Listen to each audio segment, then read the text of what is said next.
There he was again, lurking behind a lamppost. His pot belly danced up and down with the rhythm of his breath behind the deceptively thin pole. An overindulgence in the Cartoon Network had obviously either warped his perception of reality or his perception of space, because he still hadn't realised that one cannot actually hide behind a pole. It's not entirely his fault, though. After all, he is just a dog, isn't he? At first it seemed mere coincidence, the recurring presence of the shaggy black pooch with whom she only seemed to cross paths with on days that she first began to feel the tint and taint of the dark blues and droning greys.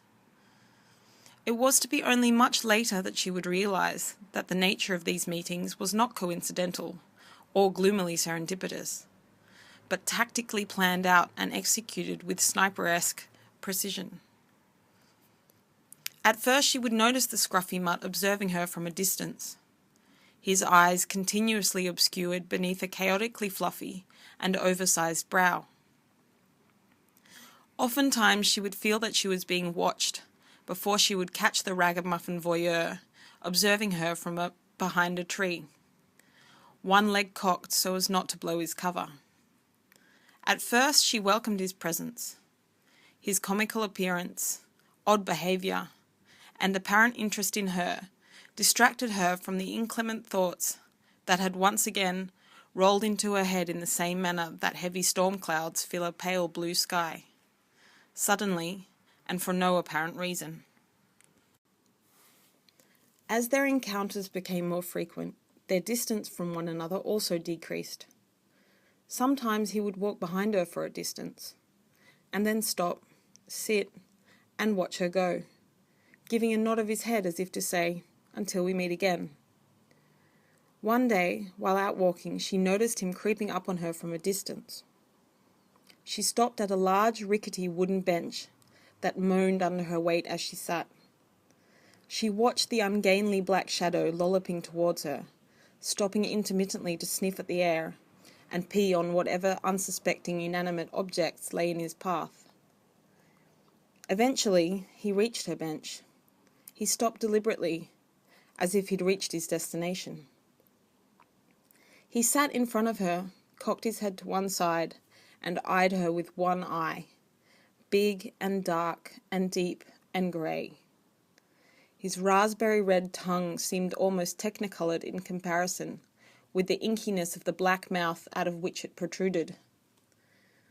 This was the first time they had both had an opportunity to observe each other up close, so they sat and stared, her at him and him at her, taking in every detail of one another. He was an odd character. It looked as if he'd been a large dog who was forced to grow up in small surroundings, as if his upward growth had been stunted and had nowhere else to go but outwards. He was short in stature, yet he had an immense coat of chaotic black fur that grew in unruly tufts from his heavy-set chin to the end of his not entirely straight tail. His coat was more sheep-like than that of any dog she had ever encountered, and blacker than an unlit road at midnight. His head and paws were enormously out of proportion to the rest of him. It seemed anatomically impossible that this creature could hold his own head up.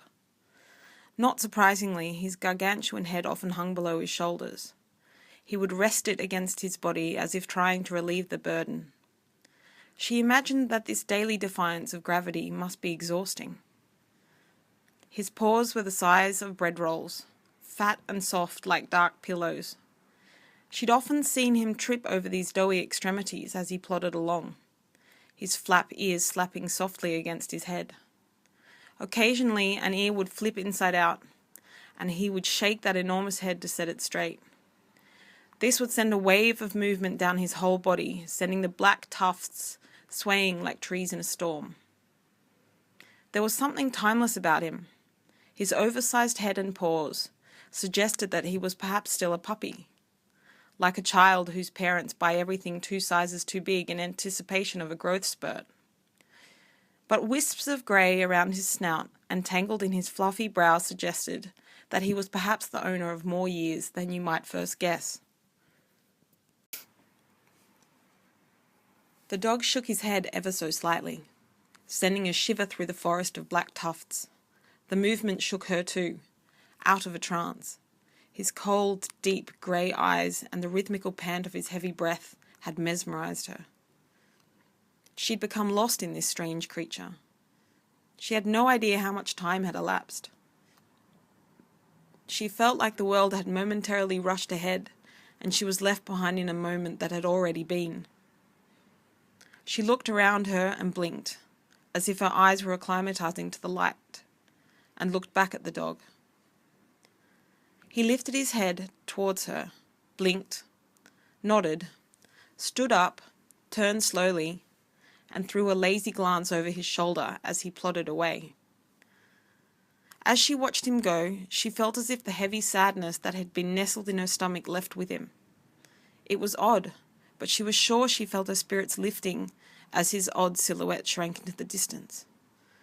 She stood up. The bench groaned with relief. She smoothed out her skirt and walked with a light heart towards her house, breathing deeply and feasting on the crisp sea air as she walked. She arrived home rosy-cheeked, her lungs full of salty oxygen and optimism. If she had cast an eye out of her bedroom window that night, she would have noticed the fluffy black silhouette sitting patiently on the pavement outside her building. But she didn't. She slept poorly, and that night the nightmares began. She was drowning in swirling greys, a heaviness pulling her down into the monochrome darkness below her. She woke up, sweating, heart thumping. She felt unnerved. If she had looked out of her window, she would have seen a furry creature, running around frantically in circles, as if he was ever so pleased with himself. But she didn't.